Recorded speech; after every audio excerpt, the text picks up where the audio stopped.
All right, this is a quick video that's just going to explain how the physical connections work on this Behringer X32 rack, which is what we've been using for chapel in the gyms.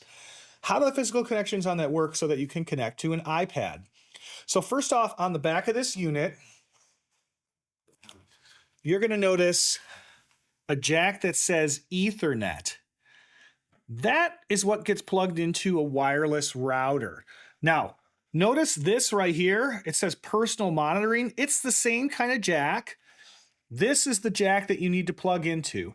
And honestly, you could probably plug a computer directly into this. I haven't tried it, but directly into that and be able to control it without the wireless capability if it ever came down to it.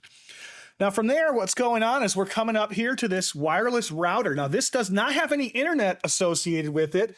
It's just a wireless router. And on the back here, you're going to see we've got 4 different ports and one that says internet. You do not ever want to plug this into anything that says internet. Just any one of these other numbers is fine. And this is going to broadcast. Now, setting up a switch is a little bit beyond the scope of this video. But I want to show you on the bottom, it says, this is the name of the network, LW Gym Sound, and the password, LW Chapel 1234. So that's how you connect physically to the X32 rack so that you have wireless control. Your iPad then will connect to this network and be able to control things. Now there's one other part when you open up, I mentioned it in the video, you need to see the IP address. And how do you find that? Well, you got to do it from the front screen. And I might be a little sloppy at this, but there's buttons on the side here. You can actually run almost everything, maybe everything from the front screen, but it would be really, really hard. Over here on the right, there's a button that says Setup. And now you see here, we've got these different tabs. The 4th one in says Network. Buttons here, over, network, IP address, 192.168.1.132. Whatever that number is the number you have to type in on the app and you'll be able to connect to it. If you ever needed to change that number, this is where you would come and do it as well with the knobs. But that's how the whole thing works in order to allow iPad control to work. So now that you've got that IP address, we're going to see how to run this X32 software to run chapel in the gym the way that we've currently been doing it. Now, the first thing you got to do is make sure you're connected to the right Wi-Fi network. There's this separate Wi-Fi network. There's a little router that sits on top of it, at least at the time of this recording. And you have to be connected to that Wi-Fi network, otherwise the program's not going to link up. So I'm going to pull down and show you. I'm going to my settings here, which is the second icon. And I'm going to come and I'm going to turn on my, so you can see where I'm taking my cursor. So I'm going to go to Wi-Fi here and tap on Wi-Fi, and then it's going to show me all of my available spots. And if you come over and look at the bottom here, it says LW Gym Sound. That's what I want to go to. Now the password to LW Gym Sound is written in some documents, but it's also, if you turn the router over, you can read it right off of the bottom. So once I have that, that is the most important thing for me to be able to connect. Now, I'm going to go back to the main screen here, and a little tip for you, on most iOS versions, if you pull down with a finger, and I can't show you this because it won't let me do it if I have the icon up. If you pull down with a finger, it'll give you a list of things. You can search for what you're looking for. We're looking for X32 Mix, which is right here. And when I tap that, the first thing it's going to do is going to look for this console, and that screen popped up. Now, when you very first, I'm going to turn on my tap button so you can watch where I'm going here. This little green info button, this is the screen that popped up. And you're going to see right over here, it says IP address. This is where you got to type in that number that you found from before. If you are watching this and you're looking at my screen and it says 192.168.1.132, that is the current IP address of this X32, and it probably still is, but if something ever changed, that could be a problem. If you don't see green going on here, you're not really connected. So let me give you a little tour of how this whole thing works. So here's the screen that you see popped up here, and I'm gonna take you around with this little cursor so you can see some stuff. Up at the top, you've got tabs. Home is gonna display this screen right here, which has all of your channel information displayed at the top, and then individual channels here down below, faders, and then mutes. You might not see solo buttons right here, but if you turn on this switch right here, it'll get them on for you. Then you're gonna see a detail tab. I'm gonna tap there, and under the detail tab, it's going under one specific channel, and you can adjust things like the gain, or you can see here the gate, or dynamics, or EQ. You might not know what all this stuff is, but that's okay. Note over here, there's one that says naming, and that's where you can give a name that ends up showing up here, as well as a color or an icon if you wanted. So this is probably the most important screen, this first one. One thing I want to point out to you on this screen is that this 48 volt is on, and that is only for certain microphones that require what's known as phantom power. You have to go and turn it on for every individual source. Down at the bottom here, you'll see I can tap, and it moved me from channel 4 to channel 5. So that's one way you can do it from inside here. Or if you're on the home screen and you tap on the icon, it brings you into the detail page right there. Here's the effects page. You're not going to set these up a whole lot. Scenes is we're going to come back to in a second. I don't usually use meters. They're already up at the top. And you've got a couple of other things over at the top that you're not going to use most of the time. Most of it's going to happen between the home and the detail page. And that's going to be the majority of the work that you need to do. Now, something that I didn't say yet that's really important is I am not giving you a full tutorial on everything that exists in this software. You can go and watch some YouTube videos on X32 Mix or read the manual. I can't teach you everything. I just want to help you get started so you understand what's going on. Now, the most important thing for you is to understand this scenes business. So up at the top, there's an area that's called scenes, and this is totally confusing. Right now, this golden ticket over here on the right is telling you what scene you're currently on. It is so important that you're on a scene that you need to be on in order to use it. Now, down here is a list of all these scenes, and you're going to see there's only one, and I'll show you in just a second how that might work. But you need to make sure that you've been dragged to the correct scene in order for this to work correctly and be useful for the stuff that you're going to be doing. Now, when you're on a scene, let me get my tap icon back up here.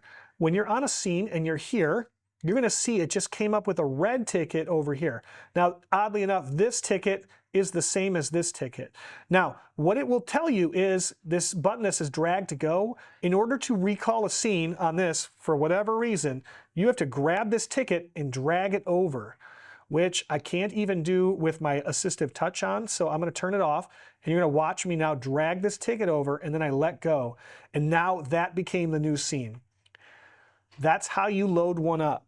Now, if you were on the scene itself and you hit edit, you've got the ability here to go into save, delete, copy, or paste.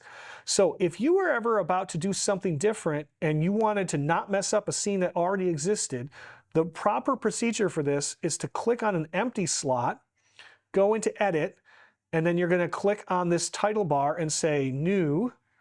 And then under here, you're going to come back into the edit button, and then you're going to hit save.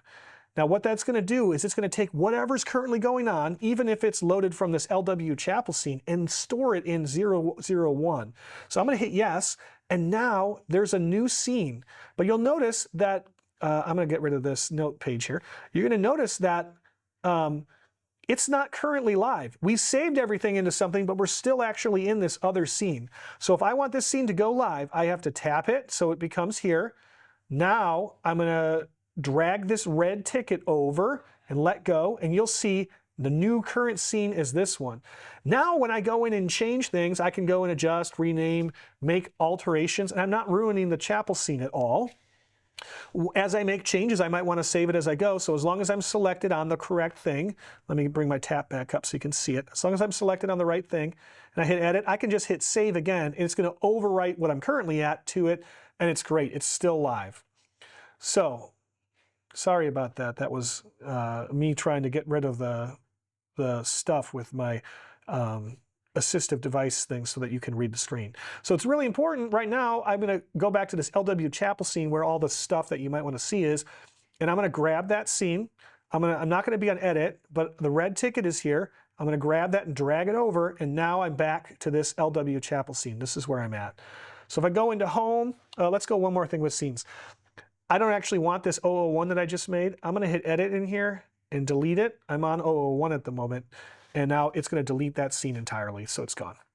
So we're done with those. We're on LW Chapel, and now we can see a couple things.